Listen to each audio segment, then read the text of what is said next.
Hai,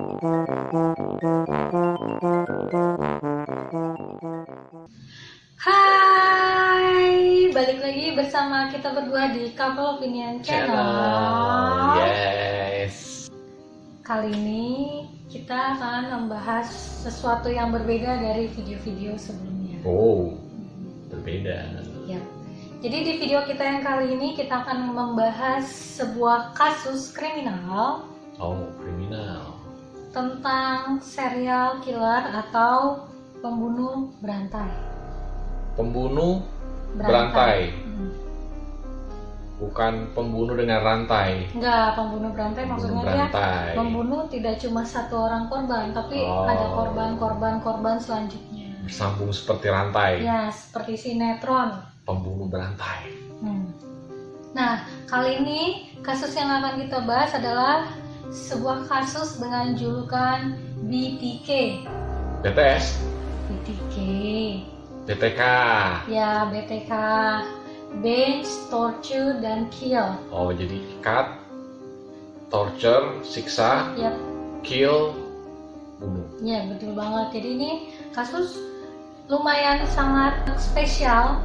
Oh, Karena spesial. kasus serial killer ini, si pembunuh ini melakukan pembunuhan selama 30 tahun dan selama 30 tahun itu dia tidak tertangkap. Oh, Bayangin, dia ngebunuh orang selama kurun waktu 30 tahun tapi dia tidak pernah tertangkap sama polisi. jadi selama 30 tahun kasus ini tidak terungkap. Ya, tidak terungkap sama sekali. Padahal si pembunuh berantai ini memberikan sebuah tanda setiap kali dia membunuh korbannya. Jadi dia bikin kayak tulisan BTK. Setiap kali dia habis membunuh pasti dia ngasih. Ditulisnya di Dekat korban. Oh. Jadi kan kalau misalnya serial killer kan biasanya kan mereka kan memberikan tanda-tanda di korban-korbannya. Jadi polisi tahu nih, oh ini korbannya si ini nih. Jadi sebagai apa ya? Sebagai tanda bahwa dia tuh sudah membunuh banyak korban. Identitas. Ya, kayak identitas. Tandanya BTS itu. BTK. Oh, BTK, bukan BTS. Bukan BTS. Nah, lucunya ini si pelaku ini juga orangnya tipikal yang gila sama perhatian, pengennya tuh diperhatiin sama media. Oh, itu mungkin sebabnya dia kasih tanda itu di tiap pembunuhannya. Jadi biar orang-orang tuh tahu bahwa oh ini nih korbannya si BTK ini. Dan setiap kali membunuh dia juga kayak nulis apa ya, surat kayak ngeledek si polisi. Kayak ngeledek polisi yang isinya tuh kayak semoga kamu beruntung bisa mendapatkan saya, kayak gitu kan. Jadi ya kira-kira tuh seperti itu gitu loh. Semoga lu bisa mendapatkan saya, kayak gitu kan. Semoga bisa menemukan saya. Good luck. Ngeledek. Kayak ngeledek polisi gitu. Ngeledek polisi. Namun sepak terjangnya dia itu yang selama 30 tahun itu akhirnya tuh berakhir karena sebuah kesalahan kecil yang dibuat oleh dia sendiri. ya. Jadi dia bikin satu kesalahan kecil yang akhirnya itulah yang membongkar tabir rahasia yang selama ini disimpan sama dia. Setelah 30 tahun akhirnya karena kesalahannya sendiri ketahuan. Jadi awal mula kasus ini tuh berawal di tahun 1974 di bulan Januari. Ada sebuah keluarga, 4 orang anggota keluarga itu namanya keluarga Otero. Mereka ditemukan tewas dalam kondisi yang mengenaskan ya, dalam kondisi terikat. Jadi itu 4 orang anggota itu terdiri dari seorang ayah, ibu, dan dua orang anaknya. Dan jenazah mereka itu ditemukan sama putra mereka yang anak mereka yang paling tua lah ya. Pas pulang sekolah, dia kaget mendapati bahwa keluarganya ternyata sudah meninggal. Itu Empat-empatnya. Jadi ibu, bapak, sama 2 orang anak. Kemudian tahun 1974 masih di bulan Agustus ada lagi nih seorang korban ditemukan. Namanya Catherine Bright, dalam kondisi kurang lebih sama seperti si keluarga Otero, kondisi terikat. Nah, bedanya sama yang di keluarga Otero, kali ini si Catherine ini dibuat setengah tanpa busana. Ditelanjangi. Ya, setengah tanpa busana. Nah, ketika si polisi melakukan investigasi, akhirnya dia menyatakan bahwa pembunuhan si Catherine Bright ini adalah sama pelakunya dengan yang melakukan pembunuhan di keluarga Otero. Tapi belum diketahui identitasnya, Belum diketahui. Cuma ada tandanya sama. Ya, nah di bulan Oktober tahun 1974, kantor surat kabar di Wichita itu dapat telepon dari orang yang nggak dikenal. Jadi tadi kasusnya ini latar belakangnya di Wichita, daerah Kansas ya. Ya, kota di Kansas. Jadi dia dapat dapat telepon dari orang yang tidak dikenal, dan orang itu ngasih tahu kalau misalnya di perpustakaan kota itu ada surat. Lalu mereka datanglah, polisi kan. Nah, datang ke perpustakaan itu dan menemukan sebuah surat yang isinya adalah penggambaran pembunuhan keluarga Otero secara lengkap dan detail, dan juga berisi pengakuan bahwa dialah yang membunuh keluarga Otero. Kemudian dia merincikan identitasnya pula. Kantor surat kabar itu dapat telepon, terus dapat buka suratnya, yaitu disitulah terungkap bahwa pembunuhannya itu adalah BTK. Dari situ dia mengungkapkan identitasnya. Ya, BTK. betul, BTK. Dan dia bilang dia akan meninggalkan tanda yang sama pada setiap korban-korbannya. Oh, neror dia. Iya, benar. Neror sekaligus ngeledek. Di awal tahun 1977, si BTK ini kembali beraksi. Korbannya kali ini adalah Shirley Fyan. Jadi dia seorang ibu dengan 3 orang anak. Jadi si Shirley ini ditemukan polisi dalam kondisi sudah meninggal, sama posisinya terikat kayak korban-korbannya si BTK yang lain. Dan yang memilukannya, ketika ditemukan itu anaknya itu 3-tiganya ada di dalam toilet dan dikunci. Tapi nggak meninggal. Enggak Nggak dibunuh. Jadi Dikunciin di kamar mandi. dikunciin di kamar mandi. Jadi berarti pada saat ibunya dibunuh, anaknya itu juga berada di tempat yang sama.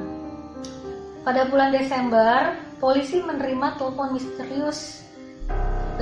Di kantor polisi itu dapat telepon yang kurang lebih isi teleponnya itu begini. Jadi si polisi itu disuruh datang ke sebuah rumah di Jalan Pershing, dan dia bilang ada wanita yang baru saja dia bunuh. Ya, jadi dia mengakui ya. Iya, jadi Ngasih tahu. Jadi kesannya tuh Tahu. kayak ngeledek ya, dia habis ngebunuh orang, ya kan, habis ngebunuh orang, dan dia telepon ke kantor polisi. No, polisi datang tuh ke rumah di Jalan Ano. Ya, Baru gua bunuh baru gua bunuh orang satu, katanya gitu kan. Kacau. Pas polisi datang, dan benar aja polisi itu menemukan jasad seorang perempuan bernama Nancy Jo Fox. Dia meninggal di ruang tamu rumahnya, dan hasil dari investigasi tuh mengatakan bahwa si Nancy ini meninggal, dia tuh nggak langsung dibunuh. Jadi disiksa dulu, dicekek, terus disadarkan, terus dicekek lagi, disadarkan, berulang-ulang sampai dia meninggal. Jadi dicekek, disadarin lagi ya, Dibangunin lagi, dicekek lagi, dibangunin lagi sampai akhirnya dia meninggal.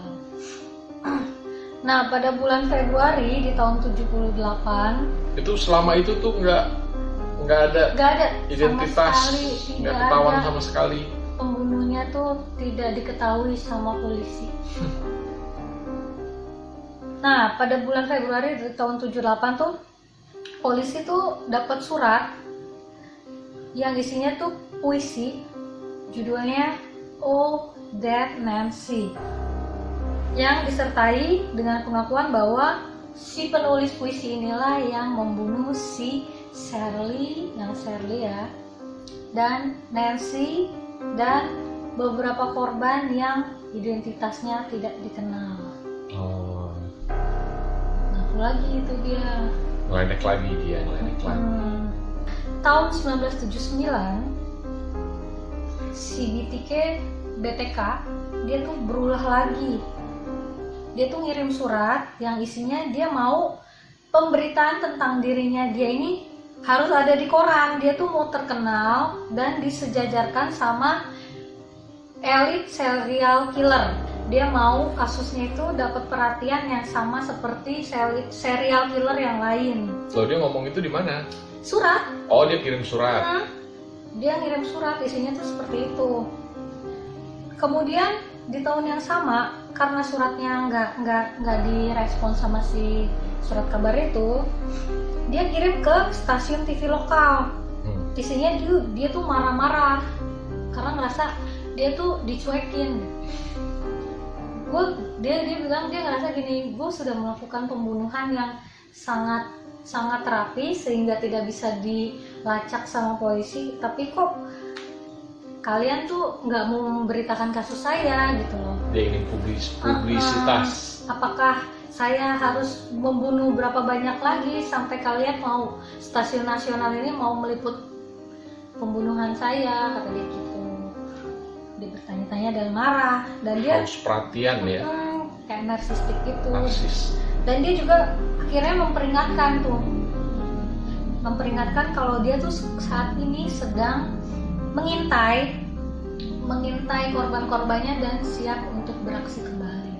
Nah, di surat itu juga dia tuh ngasih ilustrasi kematian si Nancy Jo Fox. Nancy itu yang sebelumnya dibunuh. Iya, yang dibunuh, dicekek, itu, yang cekek sadar. Iya. Nah, terus penyelidikannya si Nancy tetap dilakukan, tapi tetap aja nggak membuahkan hasil. Nah, masuk ke bulan Mei di tahun 85, kembali ditemukan korban tewas bernama Marin Hedge. Jadi dia itu adalah seorang wanita berumur 53 tahun yang juga merupakan tetangganya si BTK. 53 tahun. Iya, tetangganya. Iya, tetangganya dia. Nah, dia ditemukan tuh tewas di dalam selokan. Selokan ya, kayak gorong-gorong gitu. Dalam kondisi sama seperti korban-korban si BTK yang lain. Nah, yang jadi bedanya ini si jenazahnya si Marin ini sempat dibawa ke sebuah tempat, ya kan? Dan dalam kondisi tanpa busana, si BTK itu melakukan foto session dalam kondisi tanpa busana. Dia sudah meninggal, dia ngambil foto. Iya, mayatnya difoto. Dalam berbagai pose. Baru dipindahin ke selokan. Makanya si polisi sempat bilang, jangan-jangan ini bukan BTK ini, mungkin orang lain yang ngikutin si BTK. Oh, karena beda. Karena kan mayatnya sempat dipindahkan. Sempat dibawa. Kan karena kalau si BTK itu kan nggak melakukan seperti itu. Jadi, yang udah nggak dipindahin mayatnya, kali ini dipindahin. Iya. Oh, makanya polisi agak bertanya-tanya. Polisi sempat bilang, ini kayaknya bukan si BTK deh, soalnya si BTK kan nggak seperti ini, dia kan nggak mindahin jenazah korbannya, ya udah dibunuh di situ ya di situ gitu, nggak dipindahin.